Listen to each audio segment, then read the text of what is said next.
तो देखिए अलग अलग राजनीतिक पार्टियों के नेता जो है वो वोट कास्ट करने के बाद अपनी प्रतिक्रियाएं साझा कर रहे हैं और एक बार फिर से रुक करेंगे न्यूज रूम का।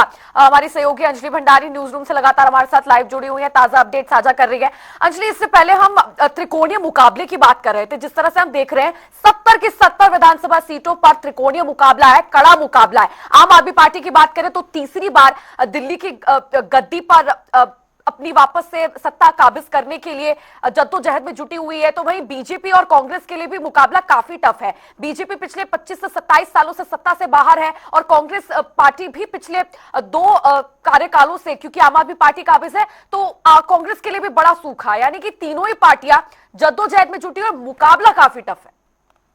देखिए, मुकाबला काफी टफ होना लाजमी भी है यहाँ पर, क्योंकि लगातार तमाम पार्टियां जो हैं जनता के बीच गई। हमने देखा कि तमाम दिग्गजों ने दिल्ली में जमकर प्रचार प्रसार किया, कई मुद्दों को यहाँ पर उठाया, क्योंकि आज अग्नि परीक्षा का दिन है। दिल्ली की जनता लगातार वोटिंग, अपने जो पोलिंग बूथ है वहां पर पहुंच रही है, वोट कास्ट कर रही है। ये सबसे ज्यादा महत्वपूर्ण यहाँ पर दिशा हो जाता है। रही बात आम मुद्दों की, क्योंकि दिल्ली की अगर बात यहाँ पर की जाए, आम आदमी पार्टी का जो हम कह सकते हैं जो दिल्ली में राजनीति में जन्म हुआ था वो इन्हीं मुद्दों को लेकर हुआ था। हमने देखा था 2011 के आसपास किस तरीके से अरविंद केजरीवाल, अन्ना हजारे से निकली आम आदमी पार्टी का जो यहां पर जन्म हुआ था। ये तमाम मुद्दे थे, चाहे घोटाले हो, चाहे बिजली पानी सड़क सुविधा हो, इनको लेकर अरविंद केजरीवाल राजनीति में एंटर हुए और एंटर ऐसे हुए कि फिर उन्होंने किसी को आगे आने ही नहीं दिया। और 2 बार के टर्म से अगर दिल्ली की जनता ने जिस तरीके से विश्वास आम आदमी पार्टी पर जताया, तो मुझे लगता है कि अरविंद केजरीवाल इसीलिए शायद काफी कॉन्फिडेंट नजर आ रहे हैं।